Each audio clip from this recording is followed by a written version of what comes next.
Hello, listeners, and welcome to another episode of Geopolitical Cousins. This is producer Jacob. Jacob and Marco have both been super busy with traveling and family in the last 10 days or so, but we finally got them to sit down together in front of a mic over the weekend, and they have a fantastic update for the channel. I have good news and I have better news. The first is that we're launching a YouTube channel. You need to go follow it. It's called Geopolitical Cousins, as you could have guessed. It's going to be great. Stay on the lookout. It'll drop this week. The second is that we have another episode coming later this week for Thursday or Friday, so stay tuned. That's all for me. I hope that you guys are staying safe and irreverent and doing the very best that you can.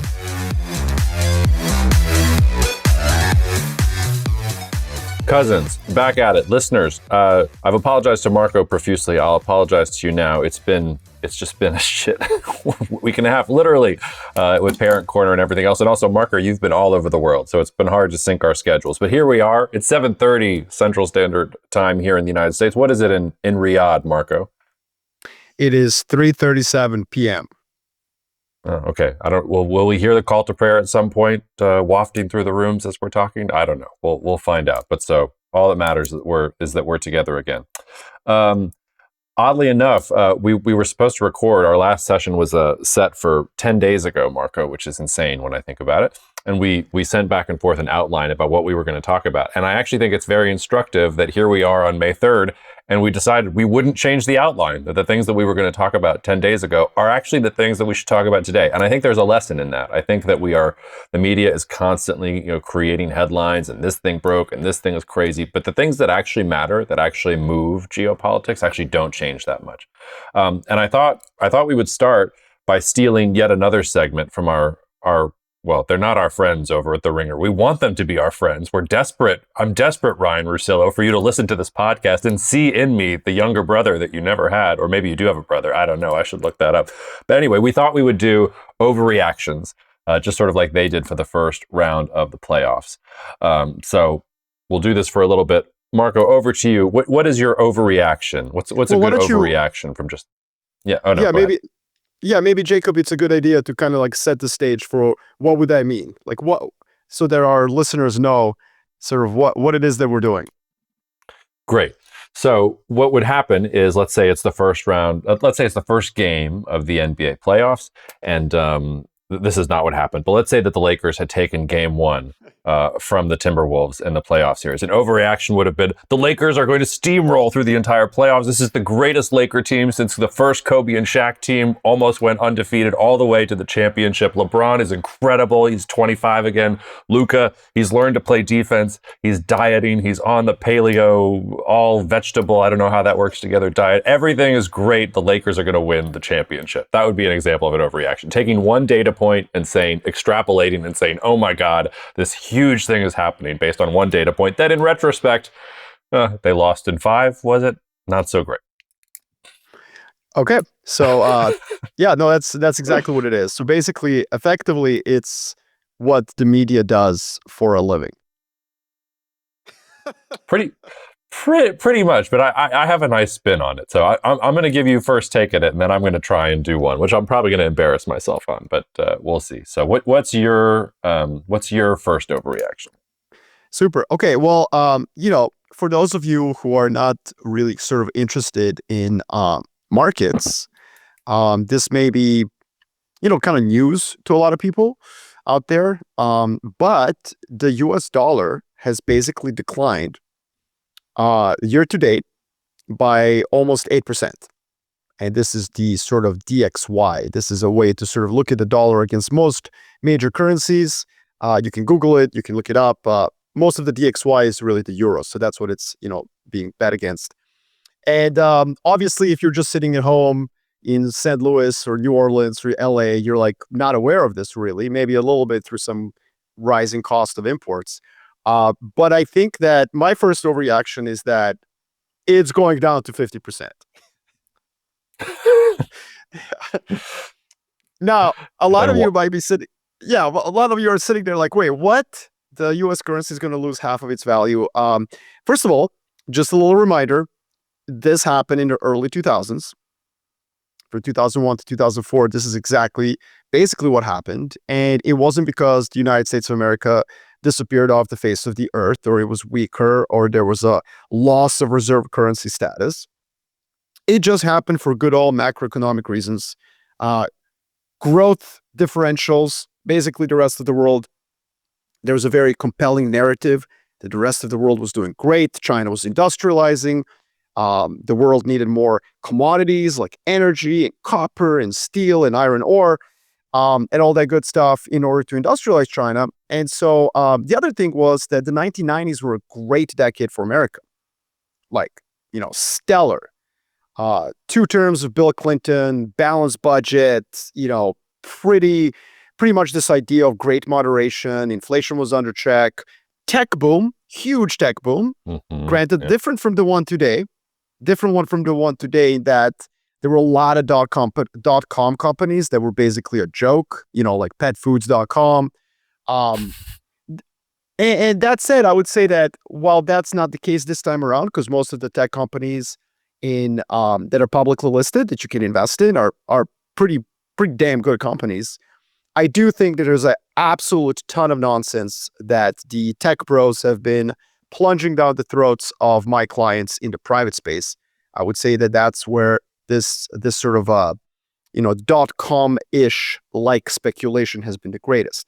But the point is that a decade of American awesomeness gets followed by a 5-year period in the early 2000s where the US doesn't do well. And so what I would say to you, those of you who are just casually kind of listening to this, not looking for market advice because we don't usually give it, I would say that that's my first overreaction. First overreaction is, first 4 months of this year. I mean, 4 months. For those of you who are crypto traders and Bitcoin fans, when you hear 8% in 4 months, bro, that's like one day. I get that, but US dollar is a very liquid, large currency, obviously the largest. So that kind of a move in 4 months is pretty much insanity. So my first overreaction is that this thing is going to collapse. Now, that said, we're in a little bit of a rally right now. So that's probably going to go on for a couple of months. And then I think the wheels are going to come off. So practical advice for practical people. That's what we're here for, Jacob.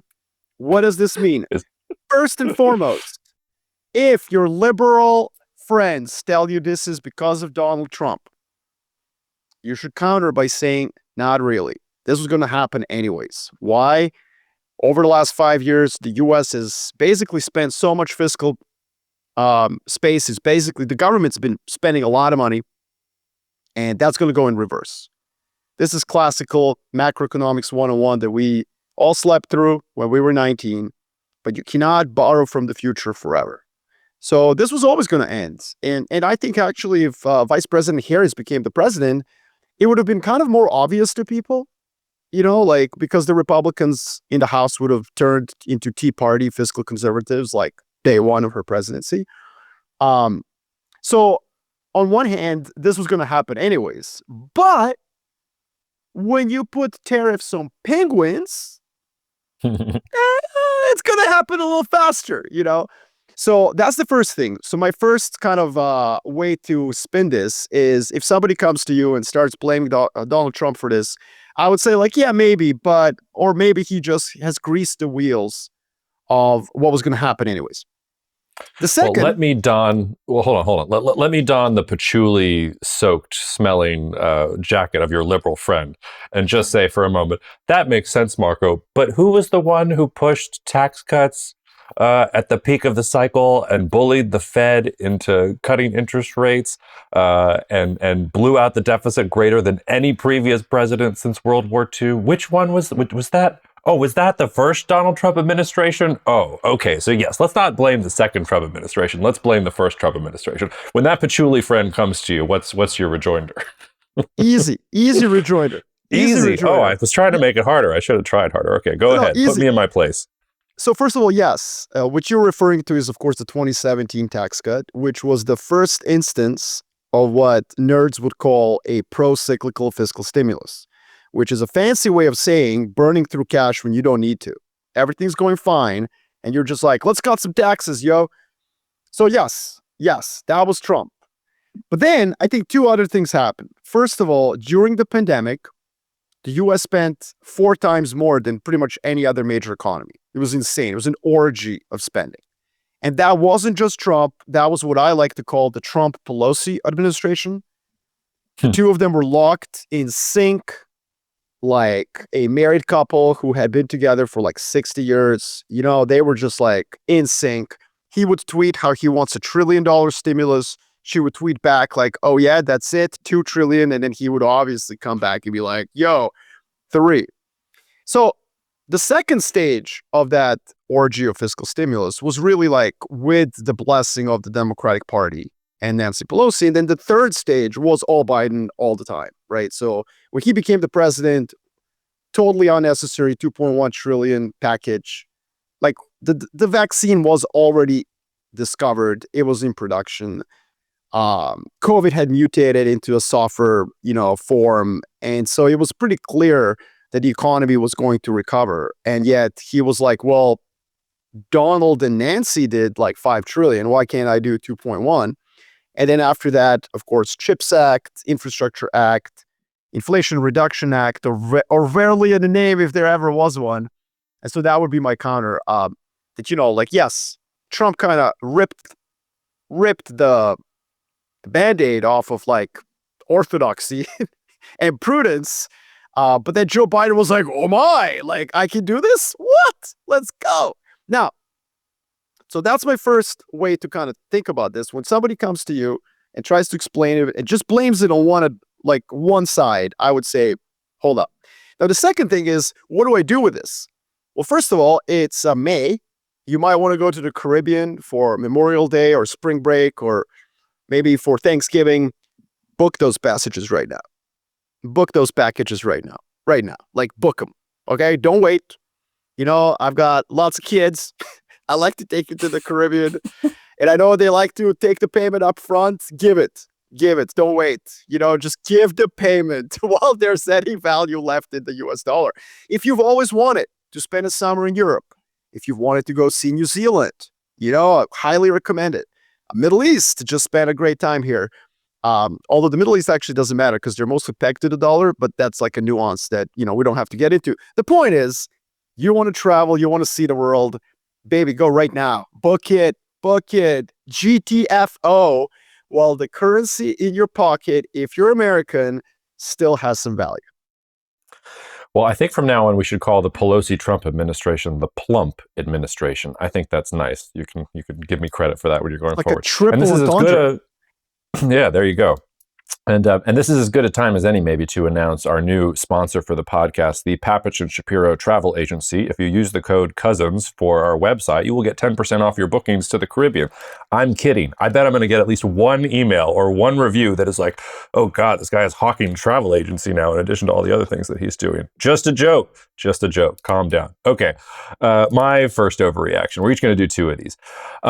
This is from a couple of different things that have come out over the last couple of weeks, and maybe you saw some of them, Marko. So some Chinese scientists published an article that they had cracked the code on increasing memory speeds, creating the fastest flash memory ever created. It can erase and rewrite data in 400 picoseconds. A picosecond is 1/trillionth of a second. I don't even know if that's how you pronounce that word. Huawei is readying new AI chips for mass shipment as China seeks alternatives from NVIDIA and seems to be pretty good. The first production under the NACSTRA ban for a sodium-ion battery for EVs with an energy density of 175 watt-hours per kilogram, which is roughly equivalent to a lithium iron phosphate battery. That's in production now by Chinese manufacturers, was unveiled at Tech Day by CATL, which is the big Chinese battery maker. And then turns out a former ASML head scientist has been driving a new breakthrough in China building extreme ultraviolet light source platform, so EUV technology that helps create chips. For those of you who don't follow along at home, EUV equipment is probably the hardest thing for China to replicate in its semiconductor supply chain. So the overreaction is China's already won the tech war. They're completely taking over. All the United States is doing is drilling, baby drilling, and doing these other things. Bow to our Chinese tech overlords. Get ready to use WeChat and Alipay and all these other things, the China GPTs. We are closer to Blade Runner than ever before, except it's going to be Chinese replicants running around cleaning the streets of Los Angeles. What do you think? Wow. Okay. So first of all, I have 3 degrees in political science. So most of what you just said is incomprehensible to me. I would just say that we should bring a it's Chinese to you. There you go. See, it's Mandarin. Yeah. Look, that's great. I'm on a 3-week trip around the world. So I was in Hong Kong, in Singapore last week. This week, United Arab Emirates, Oman, and Saudi Arabia. Next week, I'm going to be in Europe. And so what I would say to you is that I had the opportunity in Hong Kong to kind of duck into a couple of car showrooms, of Chinese car manufacturers. Looked great, like really looked great. I was picked up in Dubai by a BYD, basically Tesla alternative. It was cool. It was fine. But I have to say that I think that people are overreacting a little bit when it comes to cars. All this other stuff, awesome. But when it comes to cars, I think that this idea that like it's game over for other manufacturers is a little bit overhyped. And the reason I say that is that every single car that I've driven in that's Chinese made, it's awesome. Like I have nothing bad to say. It's just that it does feel kind of like a very cool Tesla or a Hyundai. And yes, I just compared Tesla with a Hyundai. I have no idea why Tesla boys and Tesla fans love it. It feels cheap inside. Sorry. And if you think that going 0 to 40 in 2.6 seconds makes for a good car, like, okay, cool. I mean, that does not make a good car. So Teslas feel extremely cheap inside. That's just my personal opinion. And I think that the Chinese brands are kind of going down the same, that they're very cool, sleek, technology inside is great. I still want a German-built car. And maybe that's because I'm an old fart. But that's just the way I feel. So I don't know. I was impressed, and at the same time, didn't walk away thinking that we will all be driving Chinese cars over the next 10 years.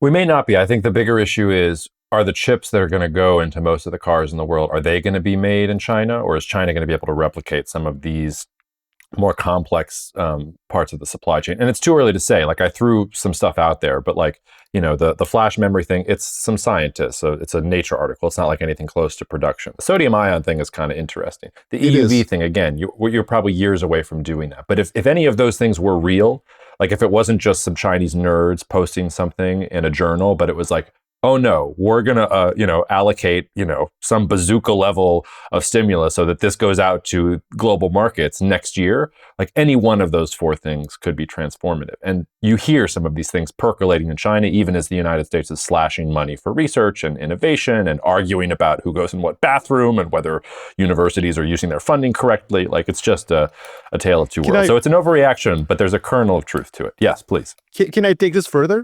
Can I overreact even further? Yeah, please, please, Stephen A. it. Go all the way. I'm going to Stephen A. it. So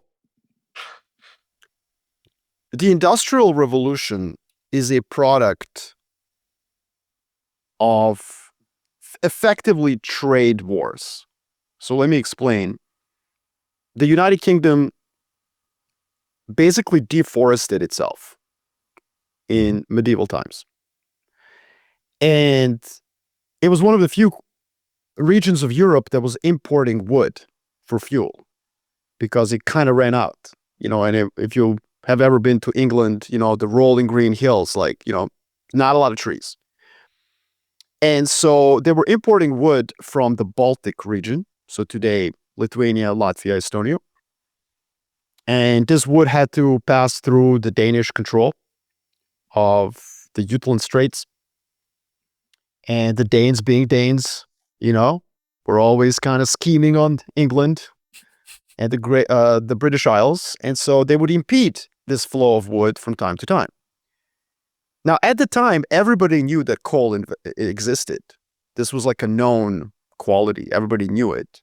But nobody wanted to use it because it's dumb. It's heavy. It doesn't grow in trees. You can't just walk outside of your house, get some coal and warm yourself up. But you can't do that with a tree. And it's dirty. So when the Brits started using coal more than anyone else, the rest of Europe was not afraid. They were like, hey, you're using coal. It's like you. And so the problem with coal is that it's concentrated geographically, obviously, in a coal mine. And then the other problem is it's heavy, so you got to move it around. So at first, the English did what everybody else does. They dug canals. It's extremely expensive, incredibly expensive. And then they were like, hey, why not burn some coal in a cauldron, make steam out of it, and then move the coal around? And that was effectively the start of the steam engine and eventually railroads and so on. So the reason I cite this example, look, just to be clear, there were many other factors. Obviously, England had governance, it had great legal system. Like there's a lot of things that were also sort of inherently English. I don't want to take that away from England's role in starting the Industrial Revolution. But the reality is that they did it out of necessity. And so if you're a member of the Trump administration and you're listening to this, first of all, I just wanted to be clear that when mass deportation starts, I'm the one taking your side more than Jacob is. I just want that to be clear. I'm fine with that being clear too. Second of all, the second point I want you to hear is that you're not going to stop China innovating. In fact, by allowing China to potentially develop completely alternative systems, you could be creating the next superpower. So in other words, having China be addicted to American technology, fine, slow down their access to the newest stuff, that's fine. But trying to completely eliminate their access to US technology will lead them to create their own standards and potentially completely new technological innovation, because necessity is the mother of all invention. And the US has just given China huge necessity for innovation. So I'm just going to leave it there. And there's your overreaction to your overreaction. That's perfect. And while you were talking, it just crystallized to me that Peter Zeihan serves the role of Skip Bayless in our geopolitics ecosystem, because I'm just thinking of how he would turn that into a signal that China is actually going to collapse any day now. All right, next overreaction, over to you. Oh, yeah. So it's my turn. So it's interesting because, last 12 months of speaking to clients in the financial world, all over the world, Europe has been left for the dead. And nowhere has that been more clear than in Europe, actually. So when you would show up and speak to European clients all throughout 2024, there was just this resignation that Europe is, in fact, a museum. That's now become clear. And I think that the flip side of my overreaction in the US dollar, of course, is the surge in the euro, which has been quite astonishing as well. And so the other overreaction that I would have is that we're going to be in Europe's decade. And that Europe is actually going, we're going to be in Europe's decade, because everybody thinks it's China decade. Everybody thinks it's an America decade. Skip Bayless thinks LeBron is still going to play at 40, right? No, that's the opposite. He hates It's the LeBron, opposite. right? He hates LeBron. He thinks LeBron. Right. Right. Shannon Sharp. Okay, then. Shannon Sharp is out there. Lakers in 5, baby. But yeah, so also also out there saying it wasn't me or whatever other trouble he's gotten into, but we don't have to go down that rabbit hole.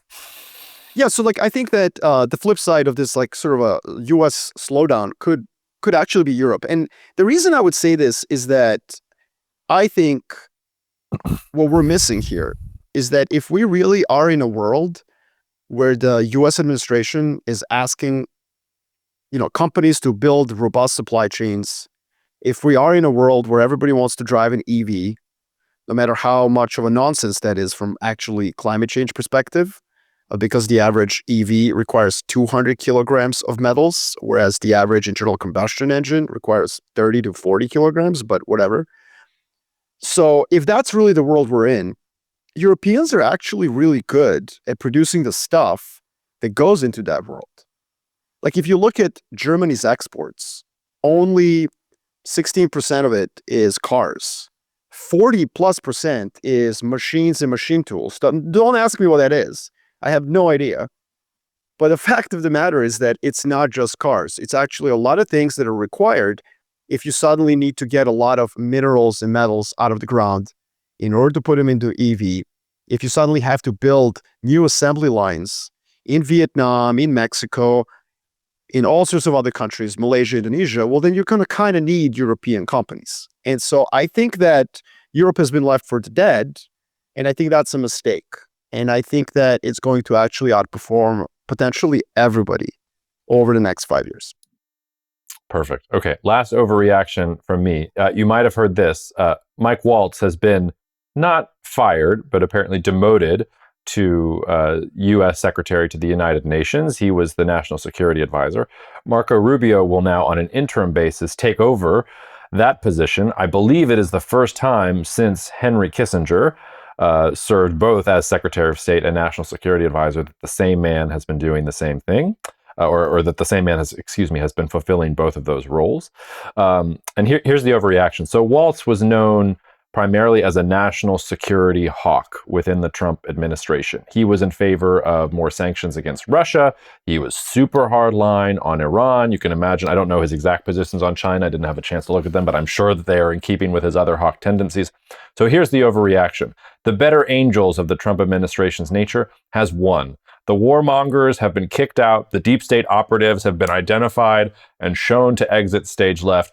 This is going to be a peace dividend for years to come. We will have an Iran nuclear deal, a phase 2 and 3 China trade agreement. There will be peace in the South China Sea, peace in all of the different oceans around the world, and President Trump will be hoisting his Nobel Peace Prize. And it all began with getting rid of Mike Waltz and the hawkish voices that were forcing Trump to do the things that he didn't want to do in the administration. Boom. All right, right off the bat, there's 3 things I want to say. First and foremost, who had on their bingo card that Marco Rubio is the next Henry Kissinger? Come on, identify yourself. I had that he probably thought of himself that way, but why one would want to think of oneself that way is a different question. But no, I don't think anybody had that on the bingo card. Right? Like, I mean, when this happened and Marco Rubio stepped in, I was like, wow. I would not have guessed that. So that's very interesting. What is that old quote? I forget who said it, that history repeats itself. First is tragedy and second is farce. I mean, this is farcical.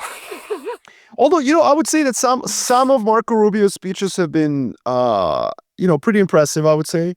But I would also say that to fully become Kissinger, he has to take over the presidency, because there is this old sort of story that actually Henry Kissinger was running the United States of America during the Ford presidency, when Ford was pretty much like, I'm done, like, I'm not going to contest the next election. And basically Kissinger was like in charge. So that's maybe Marco Rubio will be in charge next. The second thing I would say on this point, I find it hilarious that in finance, I think some investment banks have like a Peter Navarro tracker. Like how many days has Navarro not appeared on television? Now, for those of you who are not following this closely, and this podcast is for you, so it's not for, you don't have to be an expert at any of this to listen to us. Peter Navarro is the most hawkish anti-trade, anti-China economic advisor to President Trump. He literally wrote the book titled Death by China. And so right after April 2nd, where President Trump imposed those tariffs, Peter Navarro came out and was like, this is not a negotiation. This is not a negotiation. which was hilarious because I was actually on CNBC being interviewed live on this question. They asked me, well, what do you think? Because, I think it is a negotiation. They were like, well, Marko, Peter Navarro disagrees with you. And I was like, I don't care. And then they literally cut my interview short and had like another journalist come on and say, President Trump just said it is a negotiation. I was like, yeah, yes. But the point is, there's literally a tracker in some financial firms. They're actually tracking how long he hasn't said a single thing on Bit Media. And so, yeah, I think that it's not that much of an overreaction, Jacob, that, Waltz is out, Navarro silenced because it's time for negotiations. But it doesn't mean it's necessarily over.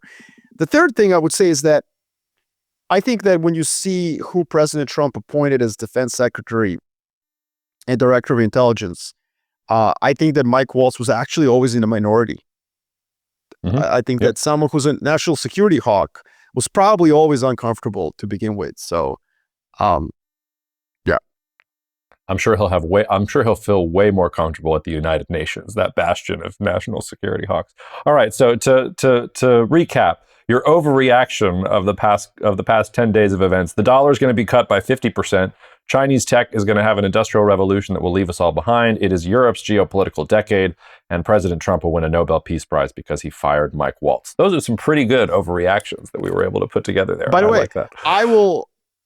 Honestly, I just think that for the sake of hearing his winning speech alone, I think I genuinely, I'm not kidding, I'm not being sarcastic. I want Donald Trump to win the Nobel Peace Prize because I want to hear that speech.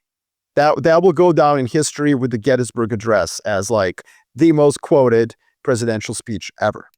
Prove me wrong. Will it come before or after he also offers a speech as the next pope? Well, that's a segue, Pope. I believe, into our next topic.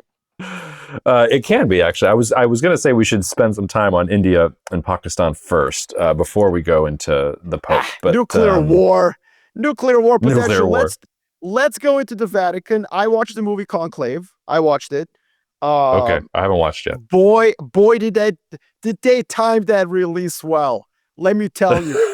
Hollywood, baby. Out there in LA, they know their geopolitics. They timed the Conclave perfectly to the poor man's death. But yeah, so the Pope is dead, and you wanted to talk about this, which I found intriguing. So I want to see where you take this. Yeah, I don't know quite where I'm going to take this because I've been hearing lots of things about this, and there are conspiracy. I mean, it's the Vatican. There have been conspiracy theories around this for a long time. But I mean, when you think about the Catholic Church as an institution, we're still talking about an institution that represents, roughly 1.4 billion people worldwide. We're talking about an institution. I'm just bringing up a map of majority Catholic countries in the world. You're talking about most of South America. You're talking about large swaths of Southern Europe. You're talking about, there are even some parts of Africa that are majority Catholic. We can throw in the Philippines, some things like that. So, I mean, you're talking about a potential major force there. And the reason there are a couple different reasons I think it's interesting. There are these conspiracy theories behind the scenes that, now they're going to appoint some conservative who's going to retake the Catholic Church, or is going to go back on double down in this messaging of defending Western civilization against the rising tide of Chinese tech, blah, blah, blah, blah, blah. But for me, the more interesting thing is that, Pope Francis maybe was the last gasp of a globalizing world. Like he really, we don't have to talk about his humility and his religious principles and things like that. But he was part of a world where it was like, okay, we're going to have a South American Pope, and we're going to be humble, and it's going to be about spreading the faith. And he was a voice of reason and of conscience. Even if you disagree with what he said, he would come out and criticize leaders for not treating migrants well, and come out and say this is not something that is good. And I don't know. I feel like sort of like how Supreme Court justices are appointed for life. So when a Supreme Court justice in the United States is appointed or confirmed, or whatever the correct word there is, they're sort of a snapshot of what morality and conscience was at that particular point in time. And then when they're 40 years later and they're barely hanging on to their marbles and they're still, on the bench, they feel completely out of practice. I sort of feel like Pope Francis was that the world had changed around him, and that he was a pope that was chosen for a world that is no longer there. And I'm thinking, you can tell that I'm a little ambivalent here, but I'm trying to think through, does the next pope, whoever the next pope is, does it matter who it is? Like if it is a conservative figure, is it going to reinforce some of the things that we've seen in geopolitics? Could they go the opposite direction? Could it be a more universalizing force? And is religion going to cut against sort of the drive for multipolarity and all these other different things? So that was just the first place I wanted to take it, because it is, like I said, it's imagine if India has 1.2 billion people, China has 1 billion people. I'm not saying the Catholic Church is a state, but 1.4 billion people look to the Pope for guidance, think that he's, the vicar of Christ on earth, or whatever the right terminology is. I'm sure I'm butchering it. So I don't know. What do you think? And who better than a Jew and whatever you are to talk about this in depth? Nihilist. I believe in nothing, Lebowski. A Jew and a nihilist. Great. Yeah. Well, first of all, that was a very, very nice, recount of Pope Francis's time. So did not expect that. I'm caught off guard because, usually I see everything as a lark. And now I have to follow that very sober and serious segment. Like you just took me. I mean, I was here. My notes are about Trump being the Pope. You know what I mean? How do I follow up with what you just said? I'm really curious what name he would choose for himself. Would he just be Donald? Would he just be Donald? Donaldus? Like, come on, man. Like, obviously, just Trump. Pope Trump. Pope Trump the first. I actually dropped this on one of my very liberal friends. I was like, because he said something like, "I can't believe the man said he wants to be the Pope," and I was like, "Yes, but as a liberal, would you not want him to take over the papacy and therefore not be the president?" Huh? Well, no, right? he would be both at the same time. What would prevent him from being both? Yeah, that's what he's not thinking. He's not thinking he's giving up the presidency. We're going to finally usher in the Vatican conspiracy that that the anti-Catholics in the United States for literally centuries were like, oh my God, the Pope is ruling Washington, and Trump is like, I'm going to be like JFK is like, what the F? Do you know how much I had to go through just to get elected? And this guy's going to say out loud he wants to be the Pope. No, that's very interesting. I mean, look, I think, first of all, I think the Vatican is an incredible institution. And I think it's one of the ways that, Italy and the West, like broadly conceived, I think the West solved a really important problem, which was, first of all, the Vatican is obviously the closest thing to living Rome that we have, like Roman Empire. Like, number one. Number two, it really helped, I think, the West advance scientifically, culturally, sociologically by effectively creating a sovereign state that also captured the religion, but then created it in like a couple of square blocks in like Rome. Like, this is what you get. Okay, so just to be clear, you get this space, nothing else, and you're focused on religion, but religion and the state are separate. And I think a lot of problems in the world could be solved if other religions followed suit and actually created their own, sort of sovereign entities that represent the religion, gave them a seat at the UN, as the Vatican has. Well, I think it's a non-voting General Assembly seat. But like the point is, I think if every religion had that kind of a very clear separation, so in a way, yes, sovereignty as a sovereign, but also separation from all the other countries, it would actually be very helpful, because then there would be less and less of an appeal to religions on a sovereign nationalist level. So that's one. The second thing is, I think that it will be interesting who is picked. I'm not sure that this was the last globalized pope. I think the Vatican is very much, aware that that growth of Catholicism is greatest in non-Western, or rather, maybe not non-Western, but definitely not Northeast planet, North America and Europe.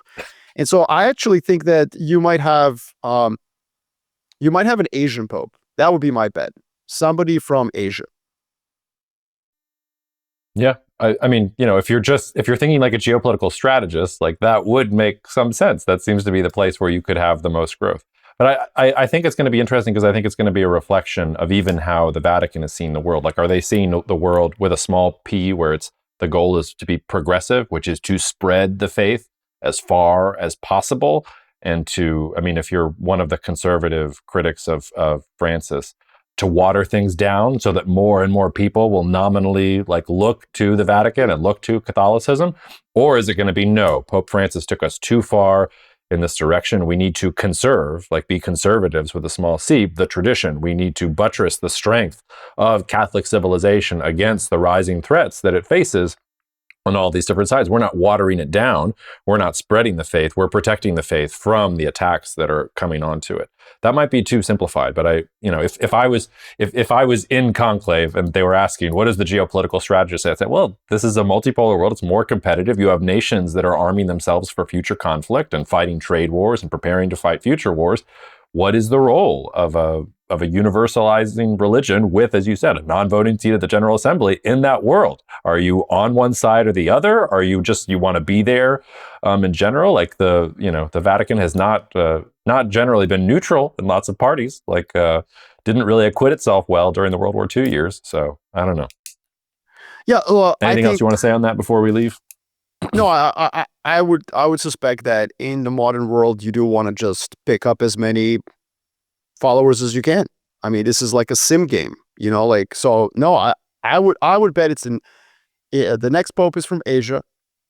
And I think they continue Francis's progressivism. That's my bet. What would your bet be? A conservative Italian? Yeah, I think so. Like something like that, or like somebody from New York, like returning it to I don't know if I actually believe this yet. And what do I know? I know nothing about the inner workings of the Vatican. This is why we have two Muppets on the cover of our thing. Yes. So okay, we'll see what happens. But I'll take the opposite view. I'll say if you get a choice that is reactionary and conservative, then that is telling you that even religion is bending towards some of these nativist protectionist forces that seem to have infected most political discourse. And I don't think religious discourse and political discourse are that separate, at least in modern parlance. Okay. Yeah. Can I go? Can I just riff off of that? I mean, I am leaving the Pope discussion. This is probably the most we've ever going to discuss about Pope, but it's interesting because Australia and Canada just had their elections. We're not going to really spend a lot of time on that, but they kind of went the other way, and this is one of the things that I think is interesting. I mean, in Canada, the Conservative Party, not the Conservative Party of Canada, is in any way a MAGA party at all. They support universal healthcare. They want to cut down the size of the government, as most center-right parties want, but not in a sort of haphazard way. So it was interesting. They gave up almost a 30% lead over the Liberal Party, and absolutely that had to do with Donald Trump. Although, as I tweeted, it also had to do with the fact that Liberal Party basically did what the Democratic Party in the U.S. did, but just the right way. So I compared to the Liberal Party to Masai Ujiri and the Democratic Party to Nico Harrison.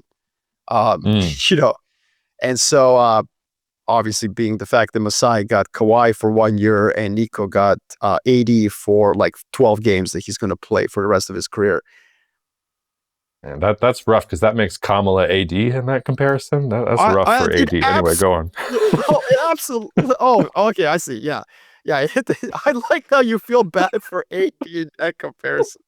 And this was for those 0.7% of our fans that look for this kind of analogy, but and stretched metaphors. But I think that obviously in Canada it was more than just rejection of nativism or center-right, because again, I don't think that's fair to the Conservative Party in any way, shape, or form in Canada. But Mark Carney did surge, and he was obviously a very good candidate. And then in Australia, the current government of Albanese basically won. And again, not that it was surprising necessarily, but I do think it would have been difficult maybe for center-right party to win in this context. Again, I don't want to overstate it, but I'm not sure that President Trump, I mean, look, at the end of the day, it all depends on performance. Thus far, the performance has been questionable, to say the least. And thus far, I think President Trump is going to have to work a lot harder. I mean, obviously the stock market, the economy, we're probably headed into a recession. We'll see what happens. But I think that President Trump has to start making some victories, or else he could cause a lot of center-right parties to struggle to identify their direction going forward. Yeah, I think Canada and Australia are interesting test cases there, because the way that I would interpret that, in some sense, it's remarkable that Carney surged as much as he did, and it's a remarkable own goal from President Trump too, because he had his finger on the pulse of Canadian politics exactly right when he basically forced Trudeau out of office, but then doubling down on this 51st state nonsense and basically giving wind to Carney's sails.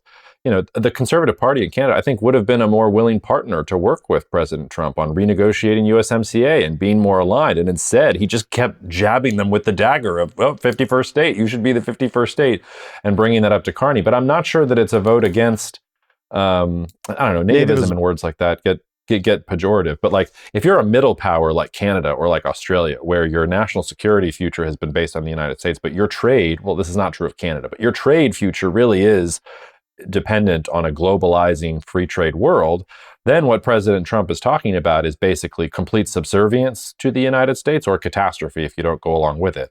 And you're not just seeing that in these countries. I mean, look at the way that Japan has reacted to some of the heavy-handedness of the Trump administration's tariff war over just the past couple of weeks. They're saying, we're not going to do anything to jeopardize our relationship with China.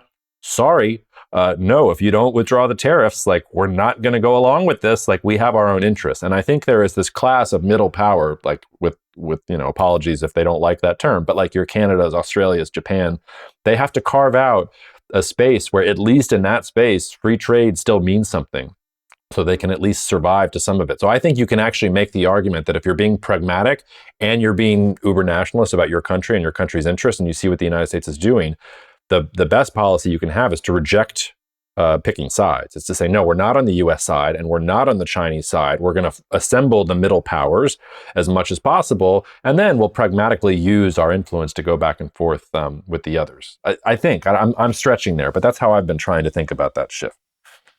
I'm glad you brought up Japan, because that is probably the most important thing that's happened in terms of the trade negotiations over the last couple of weeks. Not only did Japan say no to in any way curbing its relationship with China, not only did they say that, but they are actually the only country, I mean, again, correct me if I'm wrong, but I think they're the only country to ever openly threaten to sell U.S. treasuries. And that was dramatic. And that just happened. As far as I know, China has never suggested that. Again, I could be wrong. Maybe some official at some not point publicly. has. No, I think not publicly. I think you're right about that. Yeah. So the fact that Japan did it, just said look, they were very polite about it. But I think it was something look, our holding of U.S. treasuries is a factor in these negotiations, or should be, and it was whoa, what? The record skips behind, that is, I think, a signal to President Trump that, look, if Japan, which allows you to have military bases on its territory, if Japan, which is extremely proximate to China, which is clearly a historical rival to Japan, if Japan is not willing to bend, how are you going to bend anyone else? I mean, it's, so I still believe that those 90 deals in 90 days are going to happen. There's just going to be a whole lot of LNG import promises. I think Japan is going to do something they haven't done in perhaps thousands of years. They're going to import rice. I do think they're going to curb their sort of political resistance to that. And then they're going to just send it off to Vietnam or Myanmar, or, I don't know, sink it to the bottom of the ocean. We don't want your Uncle Ben's. Yeah. Wait, so explain what you mean to me about Japan importing rice, though. I thought they did import rice. Is that not right? Oh, they might. I don't know. But I think they have restrictions, same as Europeans do to protect their farmers. Japan does the same. They may have on some occasion, but Japan does have pretty strict import non-tariff barriers to trade, phytosanitary rules, so that it can protect its farmers. I mean, this is a huge component of their domestic politics, overrepresentation of rural districts in the Diet. And so, from what I understand, they do not import a lot of American rice, if any. And so if they actually told President Trump that they would import American agricultural products, it would be a big deal. Yeah, American agricultural products for sure. Rice, I know they've been having increases in rice prices because of some of the problems in rice production globally this year, but that's some homework for us. Last thing on Japan is just that I think you can also see here, it's reflective of President Trump's style, which is he thinks about leader to leader and one-on-one sort of negotiations. And he had a very, very tight relationship with Shinzo Abe. But Shinzo Abe is not the leader of Japan anymore. He's not there. And I can't help but think if maybe Trump took Japan for granted because of his old relationship with Shinzo Abe. And the current Ishiba government, as I learned from our mutual friend Tobias Harris, not the Detroit Pistons forward, but the great Japan analyst, Ishiba is not nearly as pragmatic as Abe was, and may die on the hill in order to make a point. This is not a government that is just going to reflexively do whatever Trump wants or thinks of itself in the context of the way that Shinzo Abe positioned Japan generally. There's a different sheriff in town. That's the worst comparison I could possibly use. So yeah, I think it's huge that Japan is not going along. And I think we should tie that off as our 10 minutes about Trump. Is there anything else you want to say about Trump before we move on to our last topic, Marko? No, except that I am wrong that they don't import a lot of rice. They do, but they do also have huge tariffs outside of some of the trade. So yes, they both. You were right on the grand strategy, but not on the specifics of rice. Yeah, that's which I call that. This is why we have Google. This is why we have Google. We should have a fact checker, by the way. If anybody wants to become our fact checker and make us look stupid at the end of each podcast, please apply to our email address. Yeah, there's that old interview that Mark Hamill and Harrison Ford did once upon a time. They've told the story in a lot of different interviews since, but where it's the scene in A New Hope where Mark Hamill's in the trash compactor and he gets all messy and things like that, and then they had to go shoot something the next day, and they were picking right up from there. And Mark Hamill objected and was like, guys, I need to get all dirty again, because in the movie it's going to go from I'm looking dirty and I've got schmutz to I'm completely clean. What are we going to do? And Harrison Ford goes kid, it's not that kind of movie. If people are looking at your hair, something has gone very, very wrong. So if people are looking to this for the absolutely perfect fact check information, not that we're going to give you fake stuff here, but I'm just saying, Marko, yeah. if we need a fact checker, something has gone very wrong in the trash compactor. Okay. Last thing before I got to get out of here and get back into daddy mode. So when we were talking 10 minutes ago, Vice President Vance had just visited India. He had a lot of comments about the future of U.S.-India relations. Shortly around that time, there was a big terrorist attack in Kashmir, Indian-controlled Kashmir, disputed between Pakistan and India. And this was a religiously tinged attack. So Muslim terrorists who were going after specifically Hindu people in Kashmir.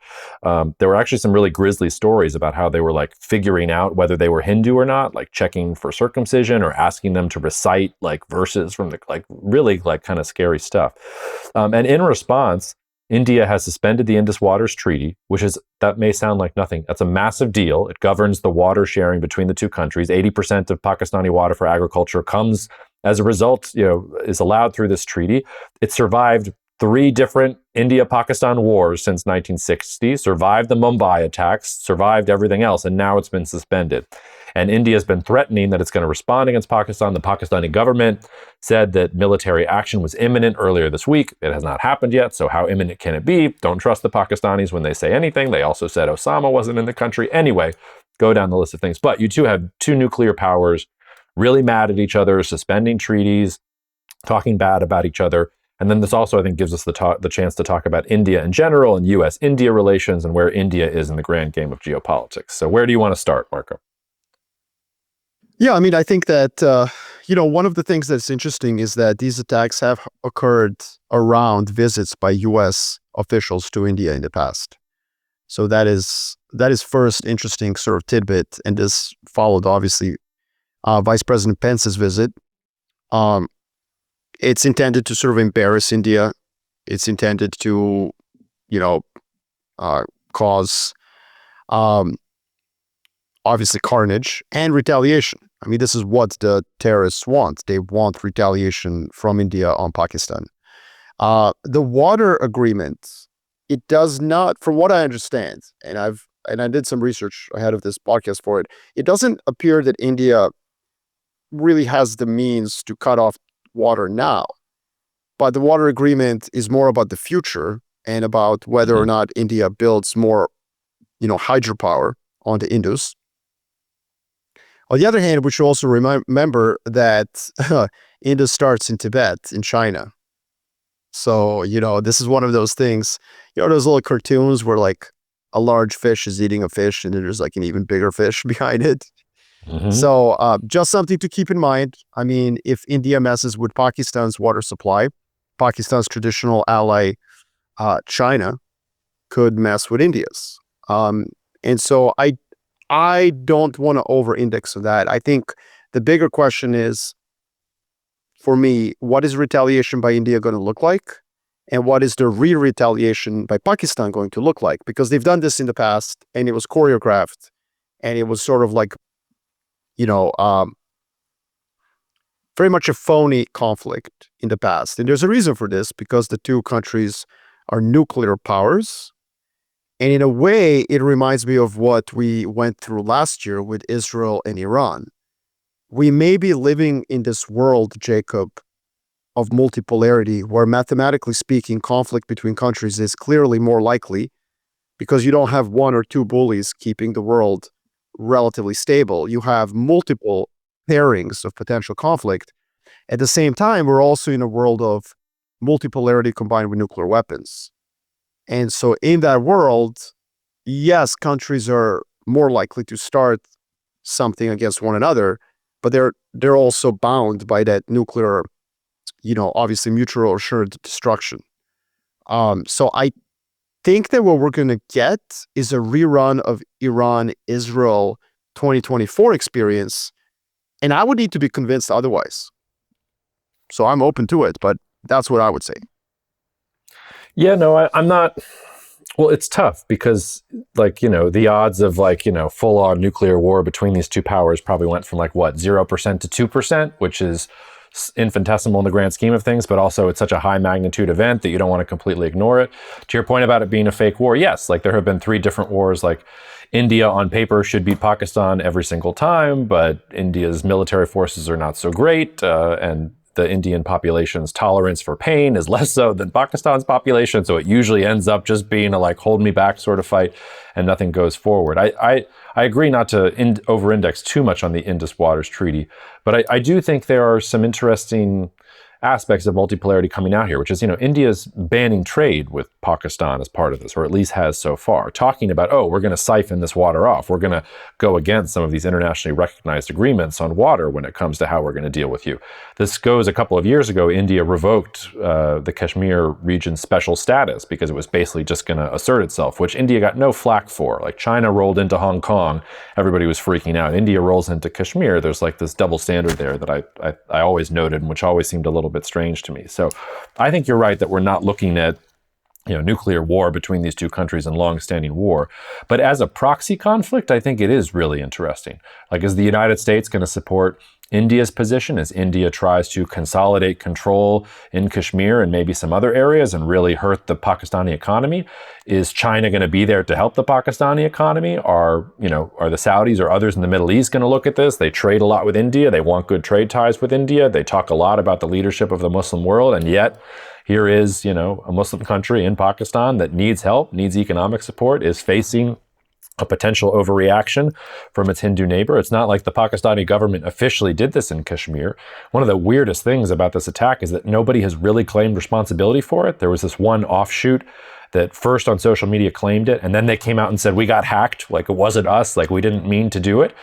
So there's a lot of conspiracy theory in Pakistani media about, is this a false flag? Did India create this because they're trying to test their military, or because they want to show Vice President Vance what they're dealing with and how they need U.S. support? So I think you're right that as a proximate conflict itself, probably not that big of a deal, although like I'm sitting up in my chair a little bit more and watching things go back and forth. But as a place to watch where multipolarity is unfolding, as a potential proxy conflict, watching like what this is going to do for relations, either China-Pakistan or US-India or China-India. I mean, at the beginning of the year, you and I were talking about China and India not putting to bed, but at least pausing their own territorial spat over a line of control where they were having stupid little knife fights on the border. So it feels important, but maybe it's not. I don't know. You can, even as I try to talk about why this should be important, you can see I'm straining to actually hang my hat on anything concrete. No. I think that that's all good points. I think, traditionally speaking, when the world has been multipolar, which none of us really remember because we've never lived it, neither have our parents, and actually neither have our grandparents. So the most people index on either America being number one and just crushing everyone, which is no longer just the case. We see that, we're talking about that every time we're on this podcast. But I would say that most Americans think that it's a bipolar world because, the Soviet experience is just so etched in everyone's mind. Now, the bad thing, so if we go back to the 19th century, last time that the world was multipolar, there were wars all over the place all the time. Like all over the place all the time. And so that's not great for human existence. Like if we only look at it from sort of a human perspective of like what's good for humanity, a multipolar world tends to be problematic. And at least that's what scholarship shows. That's what political scientists and historians show. On the other hand, maybe that's because the data is from the 19th century. And if we update the data for technological innovation in the 21st century, aside from nuclear weapons, by the way, you also have a lot of autonomous ways to have a war.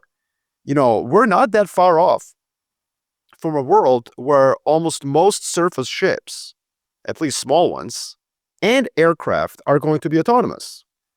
So if the Philippines and China want to have a go at it over some atoll, the actual political costs of doing that are pretty low, which increases the probability that it will take place. Because if you're just going to have robots fight each other out, like you're like, okay, cool, I lost, you won, whatever. I'm going to go rebuild some robots, but like 4 people died. And so that actually raises the probability for the conflict. And we saw that with Israel in Iran, because in 2024, now they didn't really use autonomous vehicles in any way, except Iran did use drones and so did Israel. But they used a lot of very sophisticated missiles, including Iran. Iran actually targeted Israeli military facilities almost exclusively, and it was clear that it did so. And then Israel's highly sophisticated air defense systems took them all out. And then when Israel attacked Iran, again, it was very much targeted. And, I think Israel lost one person. Ironically, I believe a Palestinian died. From shrapnel of an Iranian missile. So but don't quote me on that. We can obviously Google that too, and vice versa. So what I'm getting at here is that this is a concern, the frequency with which we have Israel versus Iran, we have India now versus Pakistan, and you could have many, many other conflicts as well. On the other hand, maybe the technological innovation since 1914 could actually keep this multipolar period from descending into very large-scale wars. Of course, that wasn't the case when Russia invaded Ukraine. But had Ukraine had nuclear weapons, I'm pretty sure that would not have happened. Well, and to your point, Vladimir Putin is not a child of a multipolar world. Yeah. Okay.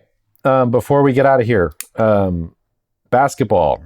The Lakers are out. Do you even want to talk about this? Is it too painful? Is the wound too bare? And who do you think is going to win the NBA Finals? Okay, so first of all, you asked us to come prepared with overreactions, right? You wanted us to talk about overreaction. Here's one that I want to just light myself on fire for. Nico Harrison was right. Please. You know what I mean? Like, what? The Lakers did not trade Luka Doncic to win the title in 2025. So I am, I'm comfortable with the result. I mean, it is what it is. I did think they would beat the Timberwolves, but it was a low conviction view.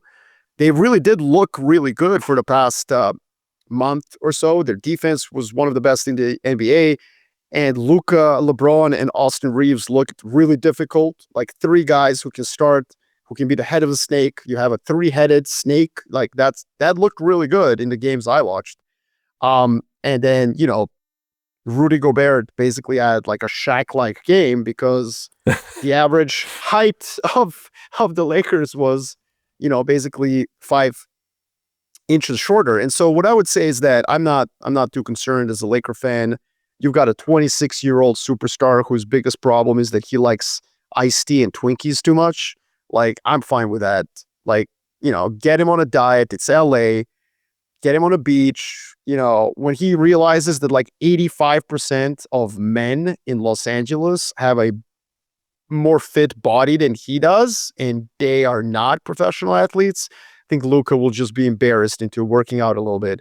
Not too much though, because for the Lakers to be successful, he's got to keep that large derriere. That is clearly his superpower. So I'm not that worried about it. I don't know. You tell me, should I be worried about it? Like, I think you were right up until the last thing. Like, Luka needs to get in shape. Like, because if he doesn't get in shape, like, it's not quite Embiid territory, but like he has two choices here. Like, he can either become the next Kobe or he will become some version of Joel Embiid. So he can either have one of the greatest careers in NBA history and bring the Lakers to multiple titles, or he'll be lucky if he gets one. By the time he's 32, he's going to be breaking down. Maybe sooner, because he's been playing, since he was a teenager, and who knows how long all those miles adding up is going to be, and who knows what the LA nightlife is going to do to him. So I think you're absolutely right up until you said that it doesn't matter that Luka needs to get in shape. Like, he needs to get in shape. Does. And your boy JJ Redick, like, his first comments, he was sounding like Pat Riley. He was basically like, "We need to get in shape," and that was Nico's point. So, but just to be clear, all I said is I want him to keep his big fat ass. That's all I said. You can be in shape and have chunkiness. Nikola Jokic did not lose weight. Like, he's in shape, but he still looks like chunky. Paul Pierce never had muscle definition. And in fact, I think the best attribute of his physical appearance was the fact that you could not get around his ass. You would have to call an Uber to go from his left hip to his right hip. And so that's all I'm saying. Like, I don't want Luka Doncic to look like he did when he was 18. I've heard some people say like, "Oh, he's got to look." No, what makes him impossible to drive is his girth, and how big he is. But he's got to be, as you say, he's got to have that cardio. So I think we in America, in North America, maybe the Western world, although I don't think this is the case in Europe, but there's this obsession with like muscle definition, abs, looking shredded. And the fact of the matter is, like, man, that does not mean you're fit. You can have abs and have 6% body fat, but you may not be able to go up and down the court. And I definitely don't want Luka to ever have abs, like, facts. But I do want him to not look, like a 47-year-old like housewife on the treadmill in the fourth quarter. I flushed in the face. Like, like, you can't start looking like pink, like in the fourth quarter. Yeah. Lay off the Twinkies and do your drinking in the off season. I know Larry Bird used to drink beer famously, but he's not Larry Bird, and this is a different era. So come on. Well, I do think Larry Bird. Just I do want to say one more thing. It goes beyond that. I gotta stay consistent, and I can't be a fanboy of Luka and then have all this criticism for James Harden. And I never liked James Harden. The 5-and-out heliocentric style of playing, I never liked it. And I think that if you want to, if for me to be objective, I have to say that that's the other thing I would want to see. I would want to see Luka play more like Larry Bird. And that means off the ball. Larry Bird wasn't out there dribbling for 20 seconds and then deciding what to do. He didn't average 12 assists because he didn't have to average 12 assists. He moved. He had spots on the elbow. He would post up. He would have an easier way. So one of the reasons that Luka has to be in shape is because he dribbles all the time. And he needs to be off the ball more often. Something that James Harden never learned how to do. And that's why I don't think teams where he was the best player and number one option never won a championship. What's your finals prediction before we get out of here? Oh man, it's just like you're so mean. I don't want to talk about I it. know. Because You don't it's wanna like talk about it. obviously it's gonna be the freaking Celtics. And then I really don't think Oklahoma City deserves to ever win anything. They stole the team from Seattle. I think as long as there are no Seattle Supersonics, I cannot stomach Oklahoma City winning a title. So I'm really hoping they don't make it to the finals. I'm so zealous on this point, Jacob, that I would cheer for the Celtics over the Thunder in the finals as a Laker fan. Okay. So Celtics, What about you? Thunder, and you think, and who's winning? You're probably the Celtics, but you hate it. Okay. Well, what's yours? Here's my hot take: Boston, Minnesota, Wolves in 7. You heard it Wow. here first. You heard it here first. I'm an Ant Wow. believer, and now that Rudy Gobert has decided to leave his body and become Shaquille O'Neal slashed with Sean Bradley, this is great. I'm ready to watch it. They got Wow. seasoned last year. Like last year, they took their licks.